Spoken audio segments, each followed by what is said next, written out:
I'm surprised you are worried about that. We are debating, and it's a very intelligent man. He made a statement earlier on about why different religions are not tolerated. You justified it on biblical grounds. Let me answer you, sir. You justified it on biblical grounds. Because in here, there are people that will believe in what we will all get applaud one way or another in what somebody else is saying. He was given birth to by a woman. It was his choice to be gay, whether it was something that he inherited or not. That is what I believe. I believe that to be the truth. And so I don't personally believe that two men should live together or two women should be. That is my belief, and I stand by that. I don't. For example, Douglas Murray. Well, I just want to say, I mean, the polling people and asking them if they sense moral decline, I don't think you could ever take a poll anywhere at any point in our history where people thought they were in moral ascent. It just doesn't happen. Everything's always getting worse. That's the nature of human feeling. Yeah. So, Richard Dawkins, are you worried at all by some of the social attitudes that come into this country? I'm worried about some of the social attitudes I've heard in this hall tonight. This morning? Sorry, this morning. It's all dark in here. I'm worried when somebody sitting next to a well-known gay activist says, "I believe that you had a mother," and gets a round of applause. Now that's bigotry, and I'm worried about that. I'm surprised you are worried about that. We are debating, and it's a very intelligent man. He made a statement earlier on about why different religions are not tolerated. You justified it on biblical grounds. Let me answer you, sir. You justified it on biblical grounds. Because in here, there are people that will believe in what we will all get applaud one way or another in what somebody else is saying. He was given birth to by a woman. It was his choice to be gay, whether it was something that he inherited or not. That is what I believe. I believe that to be the truth. And so I don't personally believe that two men should live together or two women should be. That is my belief, and I stand by that. I don't care what you personally believe. Stand by that, and I stand by Richard Dawkins?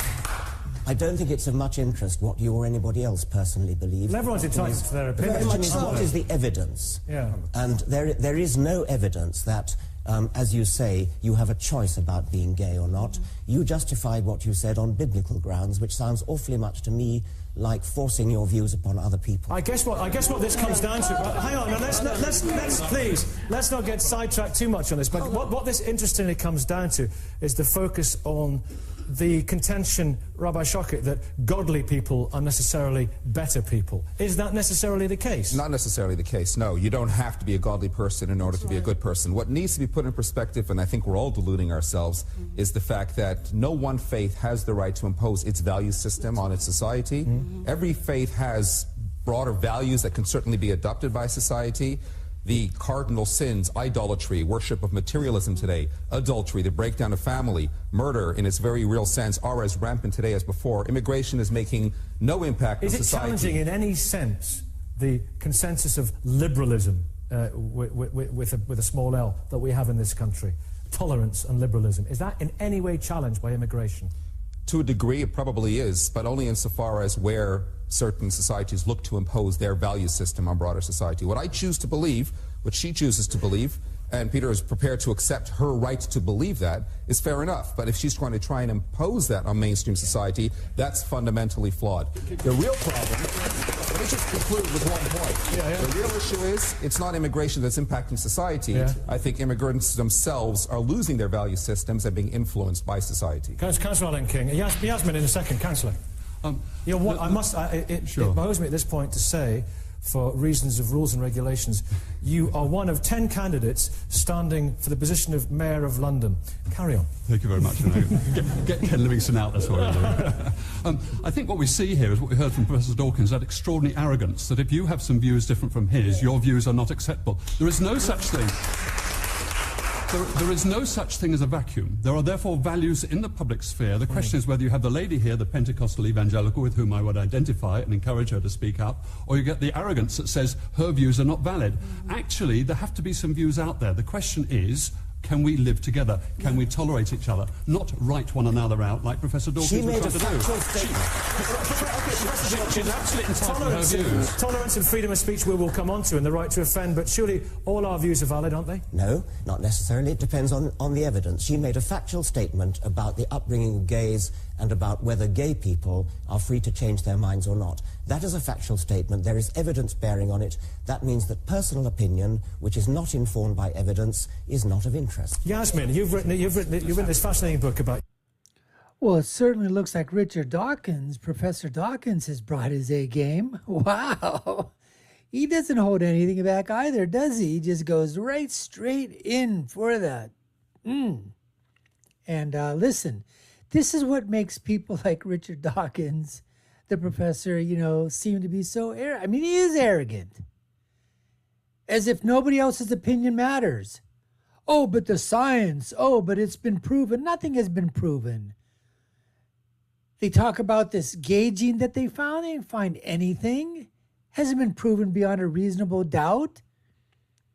It's a lifestyle change. A lifestyle, people make choices all the freaking time, but they don't want to take control of their choices. So what do? They say, well, that's just the way it is. Transgenders use the same thing. I was made this way. I was born this way. That lady has an opinion. You may not like her opinion, but she can express her opinion. I've got an opinion. You may like it, you may not. Professor Dawkins has an opinion. I don't like a lot of his opinions. I don't like a lot of his bloviating. But that's just the way it is. But I respect his right. I defend his right to have those opinions. But I wouldn't say, no, you don't have a right to your opinion, which is exactly what he's saying. Even if something is factually wrong, I believe somebody's fact, if you can prove by 2 + 2 = 4, someone says 2 + 2 = 5, that's what they believe. Okay, they believe that. They may be a little bit, let's just say, that they're idiotic. But that's my opinion. They may feel they're not idiotic. But most of society is going to tell them and say, no, 2 + 2 = 4. Now, they can either accept that and live with society, or they can not accept it and say, you know what, I'll go my own way. But the fact of the matter is, everybody is entitled to have their opinion. Now, they say you're entitled to your feelings, but not your own facts. Or you can have your feelings, but you can't have your facts. Or you better have your facts, but you can't have your feelings. All this stuff is just sort of out there in the ether, in the ethos. But the fact of the matter is, we can disagree with somebody really, really strongly. But at the very end of the thing, they've got an opinion. And now the question becomes is, where's society going to fall on those opinions? And where does society want to go in terms of those things? That's the question, okay, that needs to be answered. In which direction will society move? The societal change, where will that take? That's the question to be asked. Anyways, folks, we appreciate we're going to get back to the video. But this is what we have on tap for you today, folks. You're watching the Dr. Nasir Shaikh Show. I'm your host, Dr. Nasir, where I give you my political prescription from my political perspective on what happens when all these things come colliding together. Professor Richard Dawkins, Douglas Murray, the people on Question Time, culture, religion, morality, immorality. All this comes crashing together. Let's get back to the interview with Dawkins right now. Country your parents came from. Remind me where they came from. Pakistan. Pakistan. Do you discern a danger that we are stepping back in time, in a sense, with some of the attitudes being brought into this country? Okay, before I go on to that, I have a real problem with discussions like this. We're talking about Britain's moral decline, and then we're looking at it through the prism of immigration. And we're totally distracting ourselves from the real problem, okay, but what Britain is today. And there is a problem. We're not looking at the kind of pressures, the fact that life has got more complex. Mm-hmm. Of course, immigrants bring a lot of good values to this country. Who are immigrants? They're often the most kind of ambitious, entrepreneurial, creative people in their societies who come over here. Mm-hmm.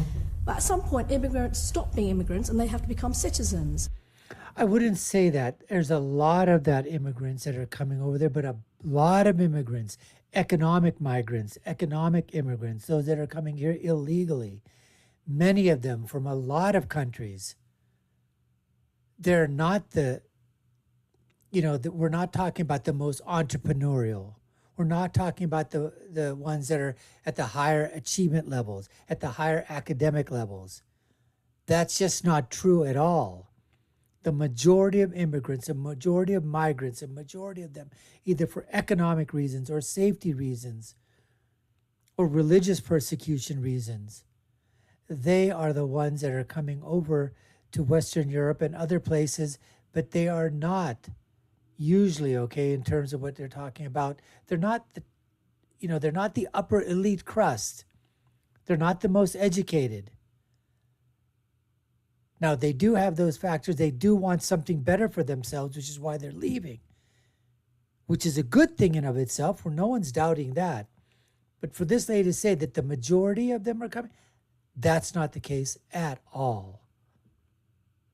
And that's when a new whole ball game starts.